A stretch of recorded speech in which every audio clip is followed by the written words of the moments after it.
আসসালামু আলাইকুম রহমতুল্লাহি ওয়া বারাকাতুহু। সুপ্রিয় দর্শক, সাম্প্রতিক সময়ের সবচেয়ে আলোচিত বিষয় হচ্ছে সিরিয়া থেকে প্রেসিডেন্ট বাশার আল আসাদকে বিতাড়িত করা হয়েছে।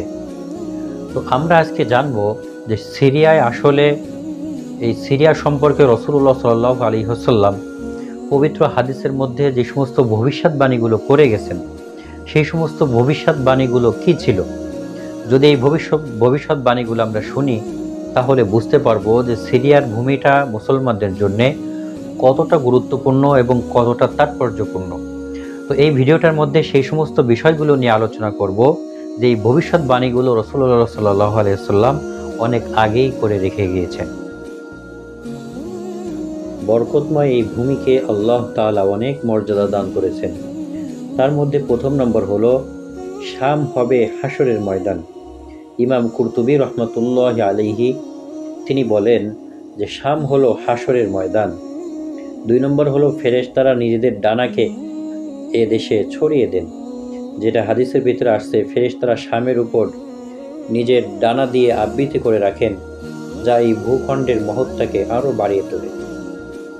৩ নম্বর, শাম ও তার অধিবাসীদের দায়িত্ব নিয়েছেন স্বয়ং আল্লাহ তাবারাকা ওয়া তাআলা।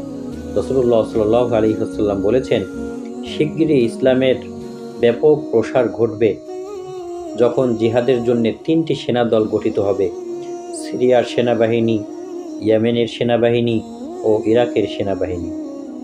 ইবনু হাওয়ালা রাদিয়াল্লাহু তাআলা আনহু বলেন, হে আল্লাহর রাসূল, আমি সেই যুগ পেলে আমার জন্য কোন দলের সঙ্গী হওয়া মঙ্গলজনক হবে?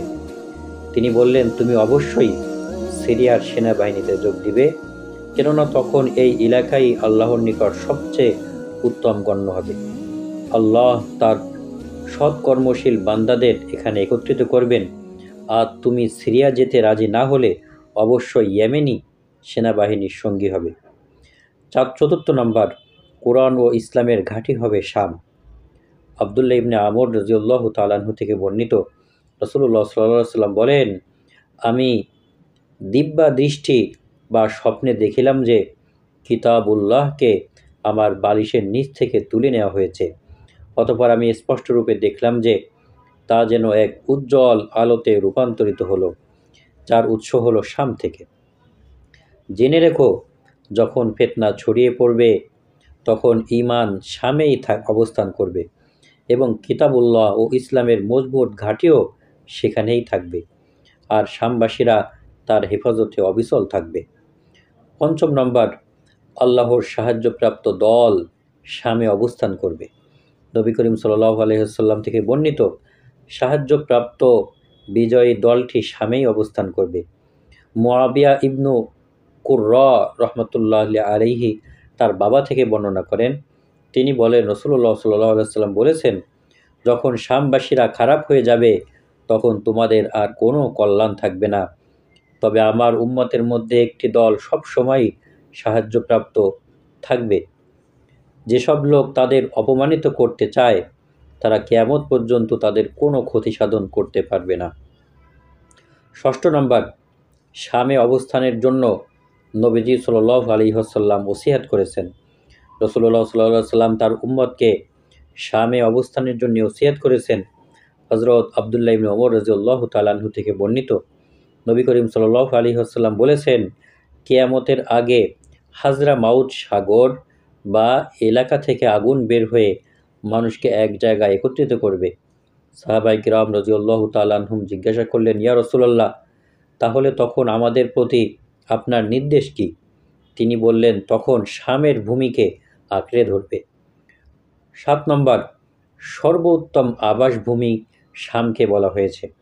নবী করিম সাল্লাল্লাহু আলাইহি ওয়াসাল্লাম শামের প্রশংসা করেছেন এবং তাকে সর্বোত্তম আবাসভূমি বলে আখ্যা দিয়েছেন।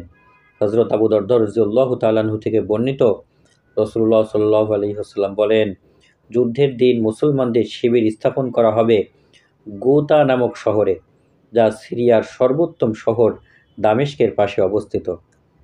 ৮ নম্বর, কিয়ামত পূর্ব ঈসা নবীর অবতরণের স্থান হবে শাম। হযরত ঈসা ইবনে মারইয়াম আলাইহিস সালামের অবতরণের স্থান হলো শাম।